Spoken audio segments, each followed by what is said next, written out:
Hi, and welcome to another Lemonade series. I'm Jaquetta. I'm here with Lynne, and today we're talking about betrayal. And this is a hot button issue whenever we put this message in our victim vocabulary series that you can subscribe to on Lynne's website.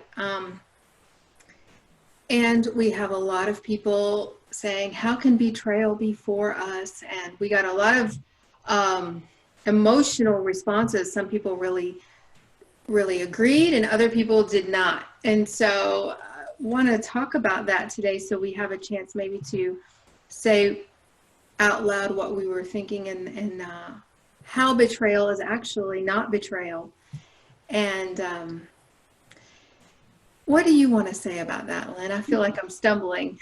Well, you know, it's a touchy place. It really is, but it's such a great topic for the Lemonade series because it really is when we believe that we've been betrayed, how do we feel? And then how do we act out of that? And that is a painful place. I know what that is. I've been on both sides of that. I felt like the betrayed and I felt like the betrayer. And I know the heavy vibrational load that places on us when we feel either side of that. And as a matter of fact, I can tell you from firsthand experience that feeling like the betrayer is as heavy, if not worse, than feeling like the betrayed. The betrayed, there's sort of a righteous indignation that goes with that, a sort of there's an energy that comes from just the anger and the rage at how dare they. Nonetheless, it's a heavy charge. It's a heavy vibrational frequency. It is definitely lemons, being served lemons. That's the way it absolutely feels. So again, it is the guiding principles as the tools for helping us shift our seeing, because we understand that if I'm going to feel better, I need to make peace with this. And we say things like, well, but that means we're let them off the hook. Well, like holding them on the hook holds you prisoner. You can move on and feel better whether or not they do. And how can you shift your perspective to make lemonade out of those lemons, betrayal lemons? And I would say this, that the guiding principles remind us that there's nothing that happens that's not a vibrational match of a belief we're holding. And so when I tell myself that you have betrayed me, then the place that my mind has been trained to go now, and it is a training, this is a practice, it's a daily practice, it's a how bad do you want it every moment of the day practice of choosing again and choosing again and again and again to reframe our unhappy verdict, to reframe it in a way that it is working for us. And this means betrayal as well as rejection, as well as abandonment, any of it. And the way we do that is this: how, when I believe I've been betrayed, how do I feel? How do I feel about me if I believe that you would want to betray me? That you would treat me in that way? How is that kind to me, to see me in the ways required by the belief or that go along with the belief you have betrayed me? You see, that's me in the very moment of accusing you of betraying, being a betrayer of myself. I'm the one withholding, pulling back, taking connection away from me, by betraying me, by believing I'm betrayable.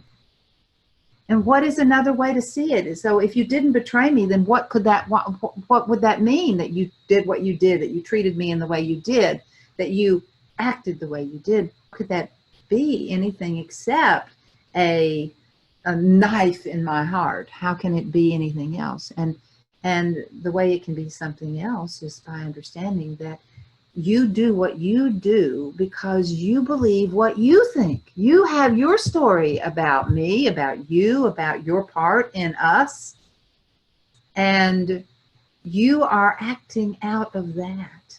Your rejection, your betrayal is actually for me because you are out of your love for me, taking you away from me because you see that you cannot be or give me what it is that I deserve, what it is I want, what it is I'm looking for, what it is that's in alignment with me. And so you have gifted me with your absence. You have set me free. You have helped me do for me what I probably needed to do for me. Because for me, and I'll speak for me, every time I felt betrayed, when I look closely, I see that we needed to go separate directions, that this was where we were, and that it was something I needed to do, and had recognized even on some level that I needed to move on because we were not on the same vibrational pathway, not making you bad or me good, not making either one of us wrong. Just simply, we're not on the same path here. And as painful as it is, and one of the reasons I didn't let go of you perhaps is because I didn't want to feel the pain of that, I can really see that it is for me, that you did what you did. And that's how we choose a thought that moves us towards peace. I want to take that step, that set of stairs. I want to go up the ladder towards peace. And similar to what we were saying in our last message, when someone else takes the step and follows their instincts and their happiness and what they really want, even though it may be hard, it may be difficult, it may be painful, others may not like it, it gives you permission to do the same. Mm-hmm. If you stop looking at it as a problem and say, wow, what do I want to do now? I'm free. Let's see what this means for me. And instead of focusing on how they shouldn't have done what they did what they did. And now I'm free to do whatever I want to do. What do I want to do? And focus there. And you're going to feel better. And you're going to see new possibilities for your future that you may not have held before because you were holding yourself in this unhappy situation. Or maybe it wasn't unhappy, but if the other person isn't happy, then it's bound to be unhappy at some point. Yeah. Yeah, it clears the way for you to move on to a better fit, to a better life, to the next best thing for you. People come and they go in our lives. This we can count on.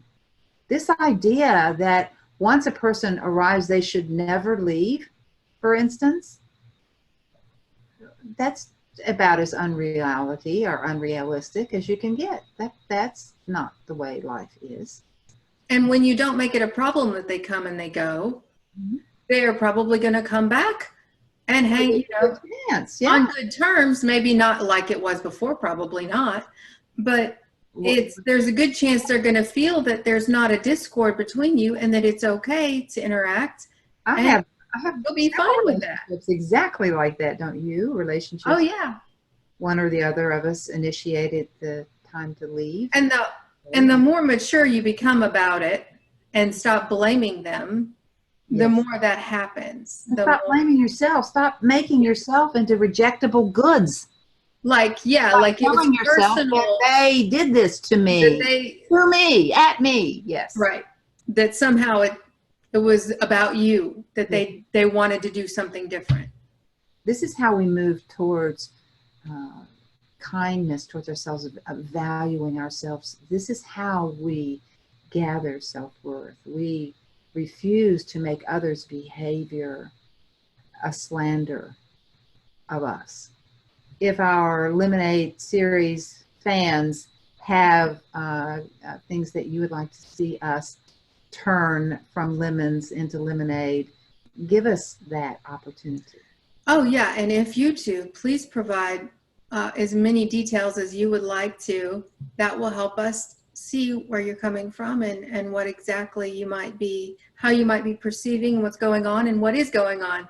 That's just helpful. And we would love to respond. So yeah, you can do that in the comments. You can email us at info@LynneForrest.com. I will put it in the description below. That's And great. Thank have you. a great day. Thank Thank you. you. Spending time with you. Always, always. Thanks. All right. Bye-bye.